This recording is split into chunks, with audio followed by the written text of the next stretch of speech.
Hello. Sofia Carson is going to join this live. Hello. So she's going to be in here soon. It starts at 1 p.m. So I'm just waiting for her to come in and request. He's in the studio. Hello. So I just jumped on here a minute early. Sofia Carson is going to be here at 1 o'clock. She's going to come in and request, and we're going to go live, and I'll be asking your questions. If you have any last minute questions, let me know. It's going to be fun. How are you guys doing in quarantine? I'm doing well. All right. Hold on. Whoops. What did I do? There we go. All right, Sofia Carson is going to be here soon.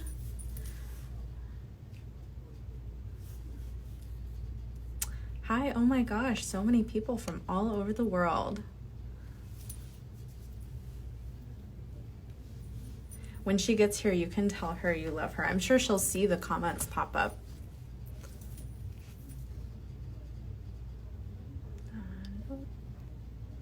Sorry to anyone requesting to go live. I can't accept right now. Except Sofia Carson. Let's see. What's going on? Here she is.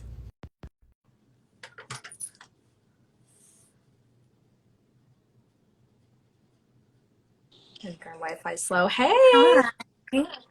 How are you? I'm good. How are you? I am doing well. Oh my God, your skin looks so amazing in Thank quarantine. you. Like, Thank you.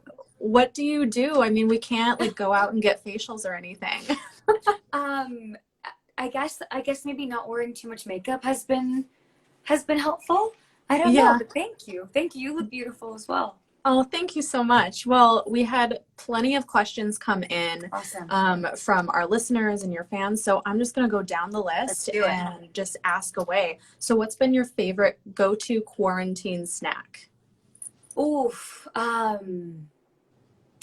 Let's see. I mean, popcorn has always been a go-to snack for me, and it's also the only snack that I can make. So popcorn. But my It's easy. my sister has become an incredible chef during quarantine. I can't cook, so very thankful to her. And she has started baking like the most amazing things. She made the yummiest banana bread the other day that was Oh, incredible. She just always she made this like vegan blueberry muffin cake situation that was also incredible. It's like a slice of that with like some milk has been yummy. I also have like a what do you call it? A weakness for candy and like sour candy and gummies and stuff like that. oh, sure. Awesome. What about you? Oh my gosh. I've been eating granola bars and Yeah. pretty much anything that's packaged. I know. In the Because pantry. my mom hates this because she loves cooking and raised me to cook and bake, and I just do not enjoy it. I'm the So same way. Oh my gosh, we're yeah, like the same. I really just don't enjoy it. I try, but I don't enjoy it. And I'm right. not good at it. Yeah, it's just why even try if it's just not Yeah. enjoyable? Yeah. So have someone else do it for you, like your sister or whoever. What store do you miss going to the most? What store? That's a good to be honest, sounds silly, but like I used to really enjoy going to like the grocery store. Like I used to enjoy going to like Whole Foods or something like that. And Yeah. I'm such a nerd. I miss doing that. I would say that I miss going to like my workout classes. I don't know if that counts as a store, but I miss that. Like I miss going to my Pilates. I don't know what other like Starbucks. I miss going to Starbucks if that counts as a store. It does count as a store. Because Yeah. like it's not the same, right? Even though we still have delivery and you can still deliver it, I feel like there's like something to going, do you know what I mean, to the Starbucks. There definitely is. There's Yeah. more of that personal touch where you go in and you smell the coffee Yeah, and it's there's like an just the experience. ambiance. Exactly. Yeah. And not being able to do that is Yeah. so hard. For you, what has been the key for your success in your career? In my career, that's a great question. I think it's a combination of many things. There's a saying that it's a combination of luck, preparation, and timing. Or it's like luck, preparation, and drive, but it's, being in the right place at the right time, but having years and years and years of preparation and hard work and not giving up. So I think it's kind of a combination of all of that. I think in Yeah. my case, definitely, I'm a really, really hard worker. So I think that is always something that I strive to continue to do, and I take with me in everything that I try to do. And I think also passion. Whenever your heart is in something, I think people can read that. People read Mhm. honesty, and when you really believe in something, or you believe in a song or in a character, I think that connects with people. But I've been really lucky too, so I think it's a combination of all those Mhm. factors together. A little bit of pixie dust. Yeah, I think you make a good point about timing too, Yeah, because timing is really everything. yeah, Everything has to clear out yeah, for things to like fall into place for you, yeah, no matter what it is you're doing in life. yeah. And I think, you could be the most talented person in the world, and if the timing is just off, it's not Yeah, going to work. So absolutely. that's Absolutely. I awesome. remember when to get cast in Descendants, Evie, I think I remember that casting happened because I got sick and wasn't able to make it there was some reason that I was so sad I wasn't able to get a role. And because I didn't get that role, I was able to go to the casting for Descendants. Otherwise, I would have never read for Evie. Like, it's things like Oh, that you wow. don't, you can't control. Right. That's Yeah. awesome. I mean, Yeah. it was meant to be that way. And, Thank you. it all sounds cliche, but it happens for a It really reason. does. Yeah, it really Yeah. does. Even if the Um, first 200 no's are really painful, there's always the one where it's like, oh, now it makes sense. you have to go through those Yeah. no's to Yeah, get a you do. yes. I mean, You do. at any point in time, that's what you just have to go through. Absolutely. On that note, what advice would you give to the graduating class of 2020? Yeah, that's a great question, and I think we've all been thinking about them so much. Mhm. I loved high school, and going to school is such a gift, and I think we've realized that now more than ever that kids can't go to school. What a blessing and what a gift it is to get an education. I would say to be so proud of yourselves, not only for graduating, but for also continuing your education through this pandemic, because I know it has been difficult. I've spoken to a lot of students and they expressed to me how difficult it's been. So you should be so proud and know that even though we can't all physically be together, the whole world literally is thinking of you and cheering you on and celebrating you. So try to enjoy this moment as much as you can and be so proud, and know that I got to quote High School Musical because I have to. We're literally all in this together, and this will pass. And yeah, I think they should really feel so deeply proud of themselves. That's great. Well, great transition to someone did ask, how do you warm up and train your vocal cords? Do you have your own Sharpay method? I have. That's, yeah, good transition. I have this. I make the strangest noises. I always have to I have to warn my sister. I'm like, if you hear weird noises, you know what it is. It's yeah. I have an amazing vocal coach, and I have tapes of my vocal lessons. So before I perform or before I'm singing, I do vocal warm-ups for 20 minutes, and I kind of transition from sounding like a whale to sounding like a whining cat. It kind of goes from there to opera. So it's definitely comical, to say the least. I should record it one day just for people to laugh at what singers do to warm up their voice. Oh But my it works. God. Yeah, I mean, you do what you have to do. Oh, Have the you best ever? part though, Oh, sorry to interrupt. I Joey, our dog, which I know you have the cutest little puppy, but our dog I Joey, do. we discovered while I was doing vocal warm-ups one day that he sings, but he only sings when I'm doing the vocal warm-ups. So if I have a Oh my vocal God. lesson, he will be right next to me being like, oh, it's just the craziest thing. He holds the note. He's almost similar to my pitch. It's kind of freaky, but it's incredible. He's a prodigy. I think Oh, we've decided. that is That is so, yeah, that is so cute. cool. What kind of It's so dog is cute. he? He's a Maltipoo. Oh, did I Oh, get cut off? so He's a Maltipoo. Yeah, cute. he's so cute. So cute. Have you ever considered writing a book? And if so, what would it be about? Wow, these questions are amazing. I have. Actually, since I was a little girl, I always envisioned and wanted to write a book. Writing also is one of my first loves.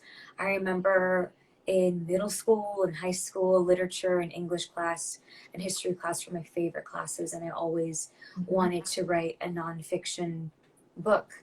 Um, and I actually think I even have an idea of what I want to write about. I don't want to say it yet, but I remember I even like think I wrote it in my notes one day, like what the plot would be about. It definitely would be fiction.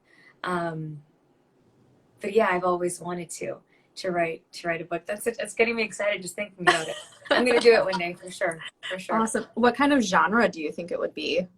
I think it would be probably drama slash romance, I would say. Okay. And probably young adult, I think too. Okay. But yeah. Yeah, I think there's something so powerful about writing a young adult novel, Yeah. For kids to read. And, Absolutely. aside from like music and like the performing arts, Yeah. I think literature is just such a powerful way for kids to It express really is. themselves and It learn. really And is. yeah, because it's an awkward time growing up, and Yeah. literature can be there for kids when not a lot of other people are. Well So said. Yeah, that's so beautifully said. I know it was for me. I loved reading. There were so many books that I guess they keep you company in a way that's different than TV does, right? Because you can create that kind of world in your mind, and it's like personal to you, and you have a relationship with the character. So, yeah, it's a really beautiful thing to say. in a movie about your life, what song would play in the opening credits? Wow, these questions. What song would play in the opening credits? I mean, gosh, I'm thinking of like the songs that to me have defined my life. And I think music has been a part of every chapter. The ones that come to mind are my favorite songs are, Elvis Presley, Can't Help Falling in Love. I don't know if that would be like the closing credits or if that would be the opening credits. The first song I ever learned was Don't Cry For Me, Argentina by Evita, but I don't think that would be the opening credits. It might be a little bit melodramatic. Also, like the Moulin Rouge soundtrack was a huge part of maybe that Elvis song, maybe Can't Help Falling in Love. Or, and I recently became reintroduced to this record, and Audrey Hepburn sang the song in Breakfast at Tiffany's, Moon River. It's a beautiful song. So maybe Moon River or Can't Help Falling in Love. Yeah. Very good. A nice like classic taste in music, which is awesome. Yeah. Can you describe your next single in emojis? Oh my gosh, it's so exciting to even think about that because I'm actually literally in calls today about that next single. In emojis? Oh my gosh, can you tell I'm so excited even thinking about talking about my next single. Okay. So for I Love You, I used like the emoji that I used was the rose, like the kind of the sad rose, because I used like the reference of petals falling from a flower. This next song, maybe I'm gonna go with the White Heart because it is about love, and even though it's sad, I think it's also hopeful. I think a white heart kind of symbolizes that for me. I'll go with a White Heart. Oh my gosh, this is tough. Okay, the White Heart. That smiley face that's kind of like smiling and blushing. Aww. That's like kind of like really loving. Yeah. I'll go with that face. And I'll also go with, gosh, I'm gonna go with the smiling moon emoji. Aww. Because the smiling moon is my favorite moon, and I've always felt like, I don't know, weirdly connected. Not in a weird way, like whenever the moon smiles, I'm like, oh, the moon is smiling down on us today. Aww. And it always just makes you feel warm inside, and this song makes me feel that. So I'm gonna use those three emojis. Very cool. Is the next single gonna be the kind of love song that's gonna make me cry and It might a little. It might. It might. Oh, It might. okay. But I think it might make you cry, but it might make you. Dua Lipa said recently about her last single that it's what was it? It was like the kind of song that you dance cry to. And I was like, that's the kind of music that I love. You know, it's like music that's emotional and like has a beautiful story, but also makes you dance. So it's like you can cry, but you can also dance to it if you want. Well, and that's like the ultimate kind of like love song. If you like can emotional release. Yeah, like you can really feel something like if it makes you sad but you want to dance at the same time. Yeah. Because love like is so layered, right? Like it's sad, but there's also the happy moments. And even if it's a lost love, you remember the beautiful moments. So, yeah. Exactly. Well, Sofia Carson, thank you so much for spending time with me to answer these questions. Your questions, the questions were beautiful and you're amazing. I really enjoyed this. Thank you. Well, hopefully your pup. Oh, thank you. And hopefully we'll get to see each other once quarantine is Yes, I know I was supposed to go up to see you guys. So hopefully once this is over, I'll be over there soon.